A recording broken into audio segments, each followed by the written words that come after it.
নমস্কার, আমি শুভময় রায় আর তোমরা দেখছো আমার YouTube channel physics by Shubhamoy Roy. 2024 উচ্চ মাধ্যমিক পরীক্ষা চলছে আর কালকে তোমাদের ফিজিক্স পরীক্ষা হয়ে গেল। তো ফিজিক্স পরীক্ষা কারো খারাপ হয়েছে, কারো ভালো হয়েছে, ঠিক আছে। তো আমি তোমাদের লাস্ট মিনিট সাজেশন এবং ফিজিক্সের প্রত্যেকটা চ্যাপ্টারের টপিক ওয়াইজ সাজেশন আমি দিয়েছিলাম। স্থিরতরি, চলতরি, চুম্বকত্ব, মডার্ন ফিজিক্স এইভাবে তোমাদের আমি দিয়েছিলাম। তো আজকে আমরা আলোচনা করব যে কত পার্সেন্ট কোশ্চেন কমন এলো, তোমরা কতগুলো কোশ্চেন কমন পেলে, ঠিক আছে। সরাসরি শুধুমাত্র লাস্ট মিনিট সাজেশন এবং টপিক ওয়াইজ সাজেশন থেকেই আমরা দেখবো যে কত কমন পেলাম। সারা বছর আমি কি পড়িয়েছি সেটাও আমি দেখতে যাব না, ঠিক আছে। তো চলো আমরা আলোচনা করি। তাহলে প্রথমে আমরা একটা কাজ করি, আমরা 3 নাম্বার কোশ্চেন দিয়ে স্টার্ট করছি, ঠিক আছে। গ্রুপ সি, দেখো 3 নাম্বার কোশ্চেনগুলো প্রথমে আমরা দেখছি যে কমন এলো কিনা। দেখো গ্রুপ সি যে প্রথম যে কোশ্চেনটা 8 নাম্বার যে কোশ্চেনটা গ্রুপ সি 8-এর যে কোশ্চেনটা, দেখো 8-এর কোশ্চেনটা প্রথমে তোমাদের দিয়েছে একটি তড়িৎ দ্বিমেরুর অক্ষ বরাবর কোনো বিন্দুতে তড়িৎ ক্ষেত্রে প্রাবল্য এবং বিভব নির্ণয়। তড়িৎ ক্ষেত্রে প্রাবল্যটা আমি তোমাদের পরীক্ষার আগের দিন যে 2 ঘন্টার ভিডিওটা দিয়েছিলাম, ঠিক আছে, 2 ঘন্টা যে ভিডিও দিয়েছিলাম ওয়ান শট, সেই ভিডিওতে কিন্তু এটা করানো ছিল, ঠিক আছে। তার সাথে অথবা কি এসছে না টর্ক এবং তড়িৎ দ্বিমেরুর সংজ্ঞা, এটাও কিন্তু সেই দিন তোমাদের ভিডিওতে করেছিলাম এবং 3 মার্কসের যে টপ 30 কোশ্চেন দিয়েছিলাম তাতে এই দুটোই তোমাদের কিন্তু দিয়েছিলাম আমি, ঠিক আছে। যারা আমার সাজেশন খুব স্ট্রিক্টলি ফলো করেছো তারা জানো যে এগুলো তোমাদের সাজেশন থেকে এসেছে, আর যারা দেখোনি তা দেখে নাও যে এগুলো সাজেশন থেকে দিয়েছে কিনা, আমি সাজেশনে দিয়েছিলাম কিনা। তাহলে 8-এরটা তোমাদের দিয়েছে। আচ্ছা, এবার দেখো 9-এরটা বলছে একটি ধারকের ধারকত্ব কোন কোন বিষয়ের ওপর নির্ভর করে। 3টি বিভিন্ন মানের ধারক শ্রেণী সমবায়ে যুক্ত আর এদের তুল্য ধারকত্ব নির্ণয় করো। এটা হচ্ছে ধারকত্ব থেকে আমি তোমাদের বারবার বলেছি যে এখান থেকে এবছর কিন্তু ম্যাথ আসবেই, ঠিক আছে, ম্যাথ আসবেই এবং ওখান থেকে তোমাদের ম্যাথও কিন্তু করানো হয়েছে। তো দেখো আমি বলেছিলাম এবং তার সঙ্গে তোমাদের কিন্তু এটা দিয়েছে, ঠিক আছে। তো তাহলে 9-এর কোশ্চেনটাও কিন্তু তোমাদের আমি বলতে পারি যে তোমাদের কমন এসছে, কারণ ধারকত্ব চ্যাপ্টারটা পড়ানো হয়েছে এবং তোমাদের বারবার বলেছি আমি বারবার যে এবছর তোমাদের ধারকত্ব একটা অঙ্ক দেবে, ঠিক আছে। 10-এর যে কোশ্চেনটা দেখো এটা হুবহু কমন, ঠিক আছে। তো আমি 9-এরটা তাও বলছি যে এটা হুবহু কমন নয়, এটা হুবহু কমন নয়, ঠিক আছে। তো আমি বলেছি যেহেতু ম্যাথ আসবে এসেছে তাই আমি এটা ধরছি। আচ্ছা, 10-এর কোশ্চেনে দেখো আমি তোমাদের বারবার বলেছি যে এবছর চুম্বকত্ব থেকে ইলেকট্রোম্যাগনেটিজম বা তড়িৎ চুম্বকত্ব থেকে অ্যাম্পিয়ারের বদ্ধপদের সূত্র আসবে এবং সেখান থেকে সলিনয়েডটা এবছর ইম্পর্টেন্ট। দেখবে আমি যেদিন তোমাদের 2 ঘন্টার ভিডিওটা দিলাম সেদিনও তোমাদের বলে দিয়েছিলাম, আর top 33 marks question last minute suggestion সেখানেও বলেছি, টপিক ওয়াইজ তড়িৎ চুম্বকত্বের টপিক ওয়াইজ সাজেশন সেখানেও তোমাদের বলেছিলাম, এটা কনফার্ম কমন এসছে তোমাদের, ঠিক আছে। এবার কোশ্চেন নাম্বার 11, দেখো 11-র কোশ্চেনটা এটা তোমাদের কমন আসেনি, ঠিক আছে। আমি অনেস্টলি বলবো এটা তোমাদের কমন আসেনি, আমি অনেস্টলি বলবো, মিথ্যা কথা বলতে যাবো না, ঠিক আছে। তোমরা দেখে নিতে পারো এটা কমন আসেনি বা এগুলো কমন এসছে। আচ্ছা, এবার দেখো 12 দেখো যে অথবাটা দূরবীন, আমি বলেছিলাম যে এবছর দূরবীন কিংবা অনুবীক্ষণ যন্ত্র অর্থাৎ টেলিস্কোপ অথবা মাইক্রোস্কোপ একটা দেবে, আমি বারবার তোমাদের জোর দিয়েছি, এবার দেবে এবং দেখো দিয়েছে। তার সঙ্গে প্রথম যে কোশ্চেনটা সেটাও কিন্তু কমন, কিন্তু এবছরের যে প্রবলেম কি যে কোশ্চেনগুলো ঘুরিয়ে ফিরিয়ে দিয়েছে, যে তোমার জানা প্রশ্ন তোমাকে যদি ডাইরেক্ট যদি জিজ্ঞাসা করো তুমি বলতে পারতে, কিন্তু এমনভাবে ঘুরিয়ে পেঁচিয়ে তোমাকে জিজ্ঞাসা করছে তুমি জানা কোশ্চেনটা পড়ে বুঝতে পারোনি পরীক্ষা হলে, ঠিক আছে। তো এখানে যেটা প্রথমটা দিয়েছে এটাও তোমাদের কমন, আমি তো বলে দিচ্ছি। দেখো খুব সহজ কোশ্চেন ছিল এটা, বুঝো অপবর্তন যে গঠন, অপবর্তন বলেছিলাম যে এবছর খুব ইম্পর্টেন্ট, অপবর্তন এবং সমাবর্তন, ডিফ্রাকশন এবং পোলারাইজেশন। বলছে কেন্দ্রীয় পটির কৌণিক প্রস্থ অর্থাৎ সেন্ট্রাল যে ফিন্সটা তৈরি হয় সেন্ট্রাল ম্যাক্সিমা তার প্রস্থ, আমি তোমাদের বারবার দেখো এই গ্রাফটা তোমাদের কিন্তু আঁকিয়েছি, এই গ্রাফটা বারবার তোমাদের আঁকিয়েছি, বলেছি এই গ্রাফটা এবছর ভেরি ইম্পর্টেন্ট, ওকে। তো এর প্রস্থ কি বলেছিলাম, প্রস্থ নির্ণয়ও তোমাদের কিন্তু করিয়েছি লাস্ট মিনিট সাজেশনে, টপিক ওয়াইজ সাজেশনে কি হয় 2λ/a হয়, এটা যে কৌণিক প্রস্থ, দিয়ে তোমাকে কোশ্চেন করেছে যে রেখাচিত্রের প্রস্থ কি হ্রাস পায়, কিসে হ্রাস পায় না রেখাচিত্রের প্রস্থ হ্রাস পায়। আচ্ছা, যদি রেখাচিত্রের প্রস্থ যদি মনে করো হ্রাস পায়, মানে এটা যদি হ্রাস পায়, এটা কি রেখাচিত্রের প্রস্থ, তাহলে অবশ্যই কৌণিক বেদ কিন্তু কমবে। তো প্রথম প্রশ্ন উত্তর কমবে, অ্যান্সার হবে। রেখাচিত্র পর্দার মধ্যে দূরত্ব বৃদ্ধি করলে, দেখো রেখাচিত্র পর্দার মধ্যে দূরত্ব ক্যাপিটাল ডি হয় এবং এখানে ক্যাপিটাল ডি কিন্তু নেই, তাহলে এটা নির্ভর করবে না, তাহলে অপশন বি হবে কোনো নির্ভর করবে না। সি দিয়েছে কি কম দৃশ্যমান তরঙ্গ দৈর্ঘ্যের আলো ব্যবহার করলে, আচ্ছা মানে তরঙ্গ দৈর্ঘ্য যদি কমানো হয়, তো তরঙ্গ দৈর্ঘ্য যদি কমিয়ে দাও তাহলে বিটাটা কমবে, অর্থাৎ এই যে কেন্দ্রীয় যে পটিটা তার প্রস্থ কমবে। তাহলে বুঝতে পারছো, মানে কোশ্চেনটা ঘুরিয়ে দিয়েছে, ডাইরেক্ট তোমাকে কিন্তু বলেনি যে কেন্দ্রীয় পটির প্রস্থ নির্ণয় করো, প্রস্থ কোন কোন বিষয়ের উপর ডিপেন্ড করে, ঠিক আছে, তো ঘুরিয়ে দিয়েছে। তার মানে তোমরা যদি প্রথম কোশ্চেনটা ভালো করে পড়তে তাহলেও পারতে, আর দ্বিতীয়টা তো একদম হুবহু কমন, আমি দূরবীন তোমাদের বলেছিলাম আসবে, ঠিক আছে। তাহলে 12 কোশ্চেন তোমাদের কমন ছিল, ঠিক আছে। যারা স্ট্রিক্টলি ফলো করেছো topic wise suggestion, last minute suggestion, তারা এই কোশ্চেনগুলো বুঝতে পারছো যে হ্যাঁ স্যার বলেছিল। দেখো 13 যে কোশ্চেনটা বলছে আইনস্টাইনের আলোক তড়িৎ সমীকরণটি লেখো এবং এই সমীকরণ ব্যবহার করে একটি ধাতব পৃষ্ঠ থেকে ফটো ইলেকট্রন নির্গমন ব্যাখ্যা করো, ঠিক আছে। তোমাদের কোয়ান্টাম ফিজিক্সের 30 মিনিটের একটা one shot video plus suggestion, দেখবে লেখা আছে সাজেশন প্লাস ওয়ান শট, ঠিক আছে। সেই ভিডিওতে এইটা আমি তোমাদের মানে ডিটেলসে বলা আছে গোটা কোয়ান্টাম ফিজিক্সটা, এবং তার সঙ্গে জোর দিয়ে বলা আছে যে এবছর এটা আসবে, ঠিক আছে। তার সঙ্গে যে লেখচিত্রটা দিয়েছে সেই লেখচিত্রটাও কিন্তু আমি বলে দিয়েছিলাম 3টে লেখচিত্র দেখবেন ওখানে করানো আছে, 3 থেকে 4টে, বলেছিলাম একটা লেখচিত্র তোমাদের আসবে, ঠিক আছে। তো যারা স্ট্রিক্টলি ফলো করেছো তারা বুঝতে পারছো যে স্যার কোশ্চেন কিন্তু খুব সহজ ছিল। আচ্ছা, এবার দেখো 14 দেখো দুটো কোশ্চেন তোমাদের কমন, ঠিক আছে। একটা বলেছে যে ইলেকট্রনের প্রথম যে কক্ষপথ শক্তি হচ্ছে -13.6 ইভি এবং রিডবার্গ ধ্রুবকের মানটা বলেছে নির্ণয় করো। আচ্ছা, রিডবার্গ ধ্রুবকের মান হয়তো আমি তোমাকে বলিনি বা বলেছি, যখন দেখবে তোমাদের হাইড্রোজেন স্পেকট্রামগুলো আঁকিয়েছি তখন রিডবার্গ ধ্রুবকের মান বলে দিয়েছি যে 1.09 10⁻⁷ মিটার ইনভার্স, যারা শুনেছো তারা জানো। আর তার সঙ্গে বলেছে যে এই শক্তি স্তরের চিত্র অঙ্কন, শেষ দিন যেদিন 2 ঘন্টায় ভিডিও দিলাম ওয়ান শট, সেদিনও আমি হাইড্রোজেন স্পেকট্রামের ছবি তোমাদের আঁকিয়েছি, তার সঙ্গে দেখবে এক্স রে ছবি কিন্তু আমি ওর সাথেই বলেছিলাম যে দুটোর মধ্যে একটা আসবে, ঠিক আছে, হয় হাইড্রোজেন কিংবা এক্স রে ছবি, দুটো নির্বিচ্ছিন্ন বর্ণালী এক্স রে। দেখো এখানের মধ্যে হাইড্রোজেনটা তোমাদের কিন্তু দিয়েছে, এবং আমি তোমাদের বলেও দিয়েছিলাম যে কোনটা, যেমন তোমাদের লাইম্যান সিরিজ, বামার সিরিজ, প্রত্যেকটা সিরিজ কোন জায়গায় থাকছে। দেখবে যখন অ্যাটমিক ফিজিক্সে যখন টপিক ওয়াইজ আমি সাজেশন দিয়েছি অ্যাটমিক ফিজিক্সে, সেখানেও বলে দিয়েছি, আর শেষ দিন 2 ঘন্টার ভিডিওতেও এটা ছিল। আর এটার অথবা যে কোশ্চেনটা দেখো বন্ধন শক্তি এবং ভর সংখ্যার সাথে নিউক্লিয়ন প্রতি বন্ধন শক্তির পরিবর্তনের লেখচিত্র, এই লেখচিত্রটা শেষ দিন 2 ঘন্টার ভিডিওতে আমি তোমাদের কিন্তু আঁকিয়েছি। যারা সেই ক্লাসটি দেখেছিলে তারা জানো যে এইভাবে তোমরা কিন্তু এই শেষে আমি কোয়ান্টাম যখন অ্যাটমিক এবং নিউক্লিয়ারের যখন টপিকটা ধরলাম তখন এই গ্রাফটা আমি তোমাদের করেছি লাস্ট মিনিট সাজেশনে, এবং তোমাদের যখন সাজেশন দিয়েছিলাম তোমার 3 নম্বরের যে কোশ্চেন টপিক ওয়াইজ, সেখানেও কিন্তু বলেছিলাম যে এই গ্রাফটা কিন্তু এবছর খুব ইম্পর্ট্যান্ট, ওকে। এবং এই গ্রাফটা থেকে বলেছিলাম দেখবে সুস্থির অঞ্চল, অস্থির অঞ্চল, সেখানে বলেছিলাম যে কেন এখানে যাদের ভর সংখ্যা কম এবং বন্ধন শক্তিও কম, কেন তারা সংযোজন ঘটায়। দেখো সেই কোশ্চেনটা এখানে জানতে চেয়েছে যে হালকা নিউক্লিয় সংযোজন ঘটায় কেন, মানে বুঝতে পারছো কোশ্চেনগুলো কিন্তু ঘুরিয়ে ফিরিয়ে দিয়েছে, মানে কনসেপচুয়াল এবং ডেপথ থেকে দিয়েছে। ওই জন্য তোমাদের বারবার বলেছিলাম যে সাজেশন গুলো ডিটেলসে পড়ো, আমি যে সাজেশনগুলো দিচ্ছি সেটা ডিটেলসে পড়ো, ভাষাভাবে পড়ো না, ঠিক আছে। তাহলে দেখো, তাহলে বুঝতে পারছো যে তোমার 14 নম্বর কোশ্চেনের দুটোই কিন্তু কমন ছিল, দুটোই তোমরা যেটা খুশি তোমরা কিন্তু করে আসতে পারতে, যেটা খুশি তোমরা করে আসতে পারতে। আচ্ছা, এবার দেখো 15 যে কোশ্চেনটা, 15 যে কোশ্চেন দেখো, তাহলে এখানে যদি বলি এলইডিটা, আমি তোমার বারবার বলেছি যে এবছর 3টে ডায়োড, একটা এলইডি, একটা সোলার সেল, আর একটা তোমার ফটোডায়োড, ঠিক আছে। আমি বলছি জেনারটা এবছর করার দরকার নেই, তোমরা এই 3টে ডায়োড করে যাও, এলইডি, সোলার সেল এবং ফটোডায়োড, 3টের মধ্যে একটা আসবে।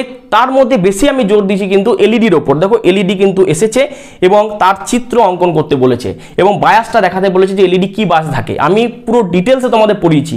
যখন সেমিকন্ডাক্টর ফিক্সের টপিক ওয়াইজ দিয়েছি সাজেশন, সেখানেও এটা পড়িয়েছি, ঠিক আছে। আর যেখানে সেমিকন্ডাক্টর ফিক্সের ওয়ান শট ভিডিও দিয়েছি সেখানেও তোমাদের পড়িয়েছি। তাহলে সাজেশন ওয়ান শট দুটোতেই এটা করানো ছিল। তাহলে 15 যে কোশ্চেনটা সেটাও তোমাদের কিন্তু কমনের মধ্যেই ছিল, ঠিক আছে। এবার 16 যে কোশ্চেনটা তোমরা দেখো, অথবাটা যে অর গেটের লজিক চিহ্ন আঁকতে বলছে, সত্য সারণী করতে বলছে এবং সংযোগ ডায়োড ব্যবহার করে, সংযোগ ডায়োড বলতে ন্যান্ড অথবা নট, কিভাবে এই গেটটি তৈরি করা যায়। তাহলে ওই যে সার্বজনীন গেট থেকে মৌলিক গেট যে তৈরি ব্যাপারটা, যে ন্যান্ড থেকে অর বা নট থেকে অর, এইটাই দিয়েছে কিন্তু কোশ্চেনটা ঘুরিয়ে দিয়েছে, বুঝতে পারছো। তাহলে 16টাও তোমাদের কিন্তু কমন ছিল। যারা ভালো করে পড়াশোনা করেছো, সাজেশনগুলো ডিটেলসে মানে পড়েছো, তারা কিন্তু এখানে তুই বুঝতে পারছো যে দেখো এখানে যে তোমার 9টা থাকে প্রশ্ন, ঠিক আছে, তার মধ্যে একটা বাদে 8টা তোমাদের কমন ছিল। তার মধ্যে যদি 9টাও যদি আমি বাদও দিয়ে দিই তাও তোমাদের 7টা তোমাদের কমন ছিল, ঠিক আছে। তাহলে 27-এর মধ্যে এখানে কত পেলে না, পেলে 24 পেলে, ঠিক আছে। তা দেখো শুধু তোমার সাজেশন পড়ে, যারা সারা বছর পড়েছে সারা বছর পড়েছে তারা যা পেলো, তোমরা কি লাস্ট মিনিট সাজেশন আর টপিক ওয়াইজ সাজেশন পড়েও দেখো 7 থেকে 8টা তোমরা কিন্তু কোশ্চেন এখানে কমন পেয়ে গেলে। তাহলে যারা পাস করার কথা চিন্তা করছিল যে কি করে পাস করবো, দেখো এখান থেকে তো তোমরা করে পাস করে যাবে। 70-এর মধ্যে 21 পেলেই তো পাস, ঠিক আছে? তা তোমরা তো এখান থেকে পাস করে যাবে। এবার দেখো 5 নম্বরের কোশ্চেন। তাহলে এবার আমরা চলে যাব গ্রুপ ডি। এবার চলে যাব গ্রুপ ডি এর যে 5 নম্বরের কোশ্চেন। দেখো প্রথম যে কোশ্চেনটা গ্রুপ ডি এর, প্রথমে যে অরটা দেখো 17-এর যে অর পোটেনশিওমিটার, আমি যখন তোমাদের 5 নম্বরের কোশ্চেনে সাজেশন দিয়েছি 15টা বেস্ট 15 5 মার্কস কোশ্চেন, আমি পোটেনশিওমিটারটা বলেছিলাম 100% আসবে। পোটেনশিওমিটার এবং ব্রুস্টার্স, কিন্তু ব্রুস্টার সূত্রটা এবছর আসেনি, ঠিক আছে? কিন্তু পোটেনশিওমিটারটা দেখো আমি বারবার বলেছিলাম যে পোটেনশিওমিটার এবং ব্রুস্টার 100% আসবে। তো যাই হোক পোটেনশিওমিটার তোমার দেখো 100% তোমাদের বলেছিলাম আসবে। পোটেনশিওমিটার কিন্তু এসেছে এবং তার সাথে বি এর একটা পোটেনশিওমিটার থিওরি দিয়েছে। এই থিওরিটা 2 ঘন্টার যে ওয়ান শট প্লাস সাজেশনের যে ভিডিও লাস্ট দিন আমি দিলাম, বললাম তোমরা এখান থেকে তোমরা পাস করবে, ঠিক আছে? এটা তোমরা দেখে যাও, ওই ভিডিওতে দেখবে আমি করে দিয়েছি পোটেনশিওমিটারের 3টে থিওরি আমি তোমাদের করিয়ে দিয়েছিলাম। যারা স্ট্রিক্টলি ফলো করেছো, আমি দেখো তার সাজেশনও দিয়েছি, যখন 5 নম্বরের সাজেশন দিয়েছি তার সলিউশনও কিন্তু করিয়েছি। তো যারা স্ট্রিক্টলি ফলো করেছো তারা বুঝতে পারছো যে এ আর বি দুটোই কমন। এবার কারশফ থেকে আমি তোমাদের বলেছিলাম যে কারশফ থেকে একটা অঙ্ক আসবে, দেখো অঙ্ক দিয়েছে, ঠিক আছে? এবার তুমি বলো স্যার অঙ্কটা করাননি, সেটা অন্য ব্যাপার, কিন্তু আমি বলেছিলাম যে অঙ্ক আসবে, ভালো করে করেছো, অঙ্ক কিন্তু দিয়েছে। তাহলে 17টা তোমার কিন্তু কমন এসছে, ওকে? এবার 18 নম্বর কোশ্চেনটা কমন আসেনি, ঠিক আছে? অনেস্টলি বলছি 18 নম্বর কোশ্চেনটা কমন আসেনি, ঠিক আছে? এটা বাদ দিচ্ছি আমি, ঠিক আছে? তো এবারে 19 নম্বর কোশ্চেন দেখো, 19-এর যদি প্রথমটা দেখি তাহলে এরটা কিন্তু কমন নয়, কিন্তু বি এরটা যেটা হচ্ছে লেন্স মেকার ফর্মুলা, এটা কিন্তু আমি বারবার বলেছিলাম যে আলোর যে লেন্স যে চ্যাপ্টারটা, সেখান থেকে লেন্স মেকার ফর্মুলা কিন্তু ভেরি ভেরি ইম্পর্টেন্ট। দেখো এটা দিয়েছে। আচ্ছা, তা তোমাদের এখানে যদি এটা করতে তাহলে 3 নাম্বার তো বাদ চলে যেত, তাহলে পরবর্তী পাতাটা উল্টাও। দেখো পরবর্তী পাতায় যে কোশ্চেন সেটা দিয়েছে ঝালরের প্রস্থ কি। ঝালর বলতে ফ্রিঞ্জের উইথ কি, আর ইয়াংয়ের দ্বিরেখা ছিদ্র পরীক্ষা। দেখো 5 নম্বর কোশ্চেন কমন যেদিন দিয়েছি, শেষ যে কমনটা 15তম কোশ্চেন যে কমনটা মানে কোশ্চেনটা, সেখানে বলেছিলাম ইয়াংয়ের দ্বিরেখা ছিদ্র পরীক্ষাটা ভালো করে করো, বেদ নির্ণয় ভালো করে করো। তার সঙ্গে যখন সাজেশন যখন ভিডিও তোমাদের আমি দিয়েছি, দেখবে টপিক ওয়াইজ সাজেশনে আমি ইয়াংয়ের দ্বিরেখা ছিদ্র পরীক্ষা দিয়েছি কিনা মনে পড়ছে না, কিন্তু যে বেস্ট 15 যে 5 মার্কস কোশ্চেন সেখানে আমি দিয়েছিলাম, আমি বলেছিলাম যে এটা এই বছর কিন্তু ইম্পর্টেন্ট। আর এই কোশ্চেনটা ঘুরিয়ে দিয়েছে, এখানে কোশ্চেনটা যা দিয়েছে তোমাদের মেনলি বার করতে হতো ঝালরের প্রস্থ, বুঝতে পারলে? ঝালরের প্রস্থ বার করতে হতো। হ্যাঁ, আমি দেখবে এই যে ইয়াংয়ের দ্বিরেখা ছিদ্র পরীক্ষা দিয়ে তোমাদের যে নিউমেরিক্যালসও কিন্তু করিয়েছি, সেখানেও তোমাদের কিন্তু এই থিওরিটা করিয়েছি বলেও দিয়েছিলাম। তার সাথে ব্যতিচার এবং অপবর্তন ঝালরের পার্থক্যটা আমি বলেছিলাম যে পার্থক্যটা করে রেখো, পার্থক্যটা ইম্পর্টেন্ট। তাহলে বলো, তা 19 নম্বর কোশ্চেনটা ইম্পর্টেন্ট। আসলে টিচারদের দোষ নেই, যারা পড়েছে তাদের দোষ নেই। কোশ্চেনটা এমনভাবে সেট করেছে, মানে কোশ্চেনটা সহজ কোশ্চেনকে ঘুরিয়ে ফিরিয়ে জিজ্ঞাসা করাতে তোমরা বুঝতে পারোনি, তোমাদের দোষ নেই, তোমাদেরও দোষ নেই, দেখো টিচারদেরও দোষ নেই, ঠিক আছে? তো তোমাদের দোষ নেই, কারণ তোমরা কি ধরো যারা ধরো সারা বছর ঠিক মতন হয়তো পড়ে উঠতে পারোনি, সাজেশনগুলো শুধু পড়ে গিয়েছো, পরীক্ষা হলে একটু ভয় পেয়ে গিয়েছো, বা পরীক্ষার যে একটা হলের যে ব্যাপার সেটাও তো মানে সহ্য করা তো মানে ব্যাপার না, একটা মানে পরীক্ষার যে টেনশনটা, চাপটা, যে ভুলে যাচ্ছি লিখতে পারবো কিনা, সেই জায়গা থেকে দাঁড়িয়ে কি তোমাদের কোশ্চেনগুলো মনে পড়েনি। কিন্তু যারা প্রথম থেকে যারা ফলো করছো তারা বুঝতে পারছো যে হ্যাঁ স্যার কমন দিয়েছে, যেটা কমন দিনই সেটা আমি বলেছি কমন দিইনি, ঠিক আছে? তো দেখো এখানে আমরা কত পেলাম না, 15-এর মধ্যে আমরা পেলাম 10, 15-এর মধ্যে আমরা পেলাম 10। এবার আমরা দেখবো 2 নম্বরের কোশ্চেন কত কমন পেলাম। এবার দেখবো 2 নম্বরের কোশ্চেন কত আমরা কমন পেলাম। দেখো 2 নম্বরের কোশ্চেন আমি যা করিয়েছি তার মধ্যে আমি তোমাদের বলে দিচ্ছি যে 2 নম্বরের কোশ্চেন যেটা 2 নম্বরের কোশ্চেন তোমার সাজেশনে যেটা দিয়েছিলাম, দেখবে সেখান থেকে এই 5-এর যে অথবা এখানে দিয়েছি E/B = C, এই অ্যান্সারটা হতো, E/B = C এই অ্যান্সারটা হতো। আর অভিমুখগুলি চিহ্নিতকরণ তোমাদের বলেছিলাম যে ইলেকট্রিক ফিল্ড, ম্যাগনেটিক ফিল্ড, যদি Y অক্ষ হয় তাহলে এদিকে ইলেকট্রিক ফিল্ড, এটা Z অক্ষ হলে এদিকে ম্যাগনেটিক ফিল্ড, এদিকে EM ওয়েভ, ভালো করে মনে করে দেখো, এগুলো পড়িয়েছি। তাহলে 5-এরটা তোমাদের কিন্তু কমন ছিল। আর তার সাথে 6-এরটা যেটা তেজস্ক্রিয় বিঘটনের সূত্র, আমি বলেছিলাম তেজস্ক্রিয় বিঘটনের সূত্র তোমরা করে যেও, তার সঙ্গে অর্ধায়ুকাল তোমরা করে যেও, এগুলো আমি বলেছিলাম, ঠিক আছে? তো এটাও তোমাদের কমন দিয়েছে। বাকি কিন্তু 3 বলো, 4 বলো, ঠিক আছে, বা 7 বলো, এগুলো কমন ছিল না, আমি নিজে স্বীকার করছি। তাহলে এগুলো দেখো, তাহলে এগুলো হলো 4 পেলে তোমরা আউট অফ 10। এবারে এগুলো কিন্তু কি শুধু যারা সাজেশন পড়েছে আমি তাদের জন্য বলছি, যারা সারা বছর পড়েছো তাদের ব্যাপারটা আলাদা, তারা সবই লিখে এসেছো, তাদের তাদের ম্যাক্সিমামটা ছিল কমন, 2-4টে কোশ্চেন বাদে ম্যাক্সিমামটা তারা কিন্তু কমন পেয়েছো, ঠিক আছে। ফিজিক্সের শুধু সাজেশন পড়ে তো তোমার 90+ পাবে না, যা জিজ্ঞাসা করছিলে, সারা বছর ভালো করে পড়তে হবে, ঠিক আছে। আচ্ছা, এবার দেখো এসএ কিউ। এবার যদি আমরা এসএ কিউ দেখি, তো এসএ কিউ যে সেকশনটা, এসএ কিউ দেখো প্রথম যে কোশ্চেনটা, এই কোশ্চেনটা আমি তোমাদের বারবার তোমাদের আলোচনা করেছি, যেটা বাহ্যিক চুম্বক ক্ষেত্রে একটা চার্জ পার্টিকেল যদি গতিশীল হয় তখন তার উপর ক্রিয়াশীল যে বল হয় কিউ ভিবি সাইন থিটা, ঠিক আছে। তো এটা তোমাদের এমসিকিউতে তোমাদের কিন্তু করিয়েছি, যারা এমসিকিউ এসিকিউ দুটোই দেখেছো তারা জানো এটা কমন। আর এটা কখন ম্যাক্সিমাম হয় না, থিটা যখন হবে কত 90 ডিগ্রি, থিটা কত হবে না 90 ডিগ্রি, ঠিক আছে। আচ্ছা, এখানে 90 চাইনি, শুধুমাত্র বলেছে A equal to Q VB sine theta, এটা লিখলেই তুমি কিন্তু উত্তর পেয়ে যেতে, ঠিক আছে। এবার দেখো তারপরে দুয়েরটা কিন্তু কমন ছিল না, আমি বলছি এটা কমন ছিল না, ঠিক আছে। তারপর দেখো যে তিনেরটা কি দেখছি আমরা না, তিনেরটা দেখো, তিনের যেটা দিয়েছে দেখো, আমি যখন তোমাদের হাইগেন্স পড়িয়েছিলাম, ঠিক আছে, যখন আমি তোমার হাইগেন্স তোমাদের বলেছিলাম লাইটের যে ভিডিওটাতে, ঠিক আছে, টপিক ওয়াইজ যেটা লাইটের 2 নাম্বার যে টপিক ওয়াইজ যেটা বলেছিলাম, সেখানে তোমাদের বলে দিয়েছিলাম দেখবে যে বিভিন্ন সোর্স থেকে যদি বিন্দু উৎস হয়, ওখানে বলেছিলাম, না হলে আমি ইয়াংয়ের যে দ্বিরেখা ছিদ্র পরীক্ষা এবং ব্যতিচার থেকে যে অঙ্ক করেছিলাম, যখন আমি থিওরিটা বলার সময় তোমাদের বলে দিয়েছিলাম যে যদি লাইটের সোর্স বিন্দু উৎস হয়, তাহলে কিন্তু তরঙ্গমুখ হয় গোলাকার, ঠিক আছে, স্ফেরিক্যাল।